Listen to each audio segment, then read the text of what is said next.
can't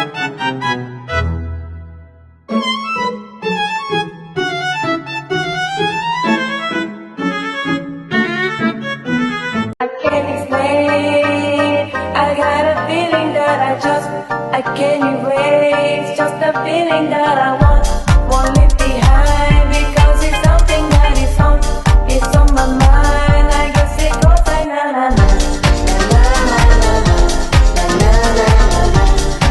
na na.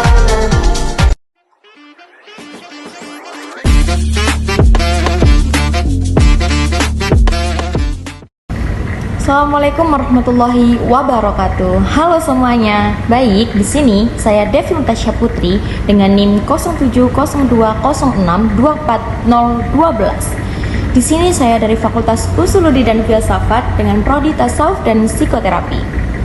Di sini saya akan menjelaskan tentang hakikat seorang manusia dalam Islam. Yuk simak materinya. Slide pertama kita akan menjelaskan tentang hakikat manusia dalam Islam. Konsep ruh, nafas, qalbun, akal, jasad, dan hubungan aspek-aspek kejiwaan dalam diri manusia. Bab selanjutnya, yakni kita akan bahas tentang latar belakang manusia sebagai khalifah. Pembahasan hakikat manusia adalah tema sentral dalam Islam. Manusia diciptakan dengan potensi kompleks, yakni jasad, ruh, nafas, qalbun, dan akal. Ini menjadikan manusia sebagai makhluk yang berakal budi, bermoral, dan mampu mengemban amanah sebagai khalifah di bumi. 3 poin penting di dalamnya, yakni 1. Dimensi ganda. Manusia memiliki dimensi materi, yakni jasad, dan immateri, yakni ruh, seperti disebutkan dalam Quran Surat As-Sajdah ayat 9. Di poin kedua, terdapat pusat spiritual, yakni kolbun. Kolbun berperan sebagai pusat spiritualitas, akhlak, dan kesadaran moral. Di poin 3, ada konsep jiwa. Islam memperkenalkan konsep nafsun, artinya jiwa, dengan berbagai tingkatan, dari amarah hingga mutmainnah. Slide ketiga, yakni rumusan masalah dan tujuan penelitian. Di rumusan masalah kali ini, ada 3 rumusan masalah, yakni pengertian hakikat manusia dalam Islam, bagaimana konsep ruh, nafas, qalbun, akal, dan jasad manusia, dan yang ketiga ada apa hubungan antara aspek kejiwaan tersebut. Di dalam tujuan penelitian kali ini akan menjelaskan hakikat manusia dalam perspektif Islam, menguraikan konsep ruh, nafsun, qalbun, akal, dan jasad, dan yang ketiga mengkaji hubungan aspek-aspek kejiwaan manusia dalam Islam. Di slide selanjutnya, kita akan membahas tentang hakikat manusia dalam Islam. Hakikat manusia adalah seperangkat gagasan mendasar tentang eksistensi manusia di dunia, mencakup prinsip adanya manusia dengan karakteristik dan martabat khusus. 1. Asal penciptaan. Quran Surah Al-Mu'min ayat 12 menjelaskan manusia diciptakan dari sulalatin min tin, yakni saripati tanah. 2. Proses nutfah. Saripati tanah menjadi nutfah yang artinya air mani yang tersimpan kokoh di rahim. Dijelaskan dalam Quran Surah Al-Mu'min ayat 13. Dan yang terakhir ada tahap perkembangan.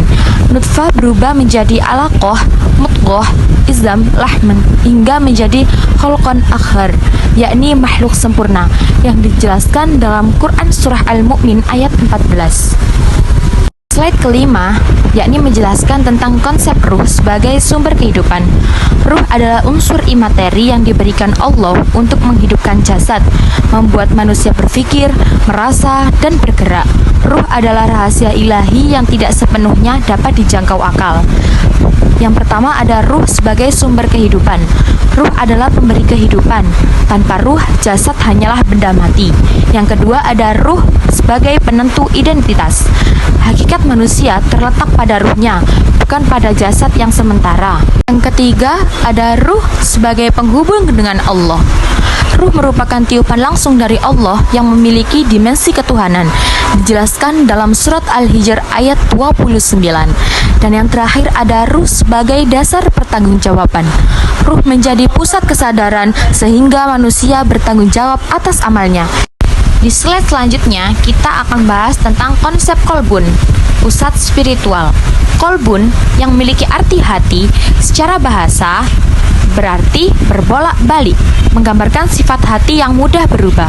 Dalam Islam, kolbun adalah pusat kesadaran, spiritualitas, dan moralitas, bukan sekedar organ fisik. Sebagai sumber niat, niat berasal dari kolbun, menentukan kualitas amal. Hadis riwayat Bukhari Muslim. Yang kedua ada penentu perilaku. Baik buruknya jasad tergantung pada baik buruknya kolbun. Hadis riwayat Bukhari dan Muslim. Yang terakhir ada pusat iman. Kolbun adalah tempat bersemayamnya iman dan spiritualitas. Quran Surah Al-Hujurat ayat 7. Baik, kita lanjut dengan konsep akal sebagai anugerah intelektual. Akal berarti mengikat atau menahan, berfungsi menahan manusia dari perbuatan salah dan mengikatnya pada kebenaran. Akal adalah potensi intelektual untuk berpikir, memahami, dan membedakan. Akal memiliki anugerah khusus, syarat taklif, dan memahami wahyu. Di anugerah khusus, manusia diberi akal sempurna untuk membedakannya dari makhluk yang lain. Di syarat taklif, kewajiban agama dikenakan pada yang berakal, yang berarti mukallaf. Yang terakhir ada memahami wahyu. Akal berfungsi memahami Al-Quran dan hadis sebagai bimbingan syariat. Baik, di slide terakhir kita membahas tentang konsep jasad sebagai wadah dan sarana. Jasad adalah tubuh fisik manusia yang memiliki unsur materi yang berasal dari tanah. Jasad bersifat fana, namun berfungsi sebagai wadah bagi ruh, nafas, kolbun, dan akal, serta sarana untuk beribadah dan beramal. Jasad sebagai wadah ruh. Jasad tanpa ruh adalah tanah mati. Ruh tanpa jasad tiada dapat berekspresi di dunia. Jasad sebagai sarana ibadah. Sholat, puasa, zakat, haji melibatkan jasad sebagai pelaksana.